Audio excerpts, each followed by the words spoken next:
So hey everyone, what's happening out there? This is Sumit Sinha and in this video we will learn a poem named My Mother at 66 written by Kamla Das.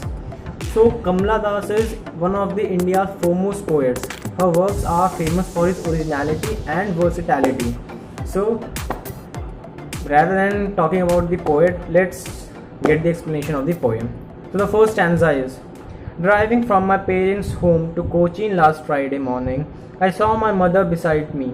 Doors open mouth, her face ashen like that of a corpse. तो जो पहला stanza है इस पूरी story का, जो हम देखें अगर एक लाइन में, तो ये जर्नी बता रहा है. जर्नी किस चीज़ की बता रहा है?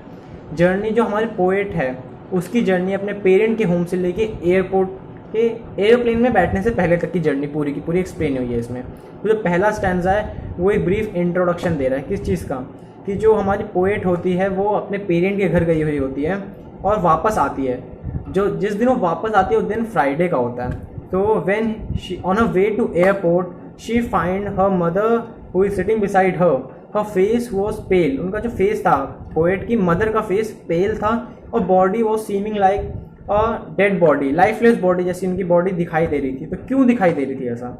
तो ऐसा इसीलिए हो रहा था यार क्योंकि डोज एक वर्ड लिखा हुआ है स्टैंजा में. डोज मतलब हल्की सी नींद जब लग जाती है ना उसको डोज कहते हैं. सो जब वो हल्का सा सोई हुई थी उनकी मदर और उनका माउथ ओपन था, अब माउथ वॉज ओपन माउथ ये भी दिया हुआ है. तो इसकी वजह से उनकी बॉडी जो थी वो डेड बॉडी जैसी सीन हो रही थी.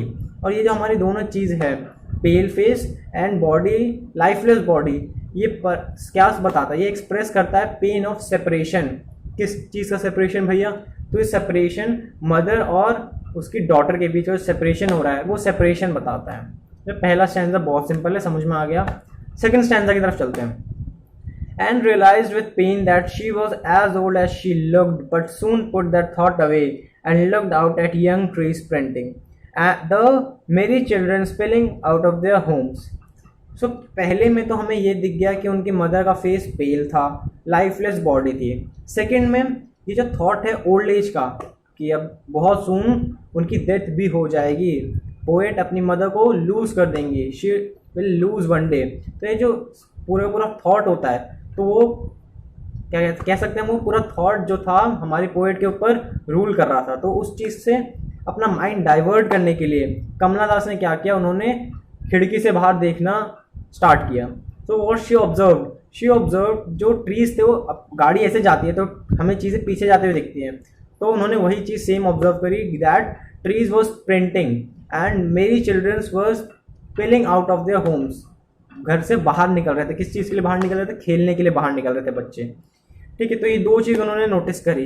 अब ये दो चीज़ का मीनिंग हमें समझना है कि जो स्प्रिंटिंग ट्रीज है वो ये बताता है, स्प्रिंटिंग ट्रीज एक्सप्रेसेस कि टाइम कितनी जल्दी बीत गया है ना. टाइम पहले यहाँ था, एक दिन ऐसा भी हुआ करता था जब उनकी मदर जो थी यंग हुआ करती थी, बट अब उनकी एज काफ़ी ज़्यादा हो चुकी है, वो बूढ़ी बहुत ज़्यादा हो गई एंड ओल्ड एज में आ गई. स्प्रिंटिंग ट्रीज हमें यही बताता है. ठीक है, स्प्रिंटिंग ट्रीज क्लियर हो चुका है. मेरी चिल्ड्रंस क्या यार, ये यूथ को सिग्निफाई करता है, यूथ को, कि उनके पास एनर्जी बहुत ज़्यादा होती है. और ये दोनों चीज़ जो है ये बहुत अच्छा कॉन्ट्रास्ट बताता है.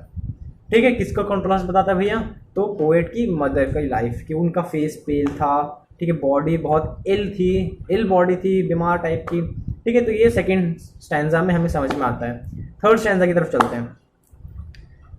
But after the airport security check, standing a few yards away, I looked again at her, wan pale as a late winter's moon. The third stanza में जो बात हुई है थर्ड स्टैंजा में, वो ये कि हमारी जो पोएट है वो एयरपोर्ट तक पहुंच गई, सिक्योरिटी चेक इन भी कर लिया. तो उसके बाद क्या, और चेक इन किया तो उनकी मदर थोड़ी दूर खड़ी थी.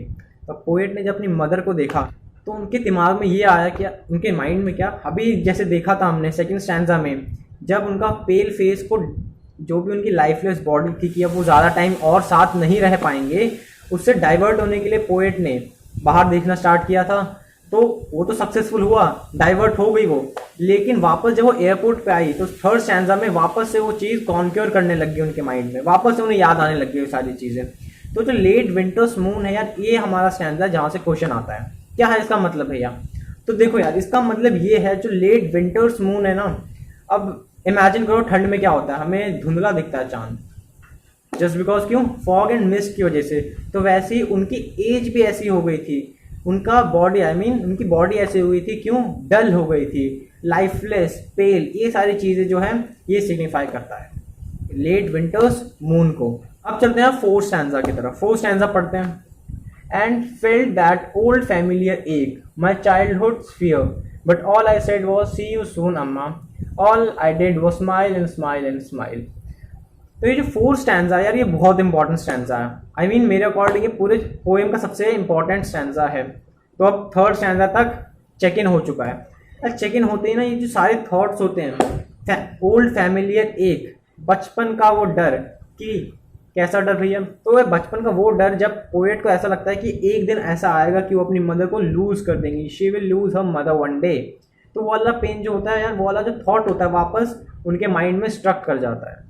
ठीक है, अब दूर तो जा ही रही है वापस से, ठीक है, आई थी मिलने अपने पेरेंट होम, अब वापस जा रही है कोचिंग।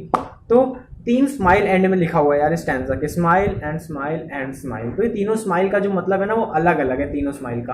पहला स्माइल का क्या मतलब है भैया, देखो पहला स्माइल यार इमोशंस को छुपाने के लिए यूज़ किया गया है।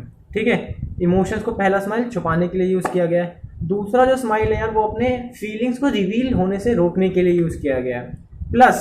प्लस एक फेयरवेल दिया गया है। फेयरवेल यानी गुड बाय कहने के लिए हम स्माइल कर देते हैं ना अक्सर, तो वो दूसरा स्माइल इसलिए यूज़ किया गया है। जो थर्ड स्माइल है यार, हमने स्टैंजा में ये लाइन भी पढ़ी कि सी यू सून अम्मा। तो थर्ड स्माइल ये होप देता है कि वो पोएट अपनी मदर से एक दिन ज़रूर फिर मिलेगी। ठीक है, तो ये तीनों स्माइल के साथ हमारा ये एक्सप्लेनेशन ख़त्म हो गया।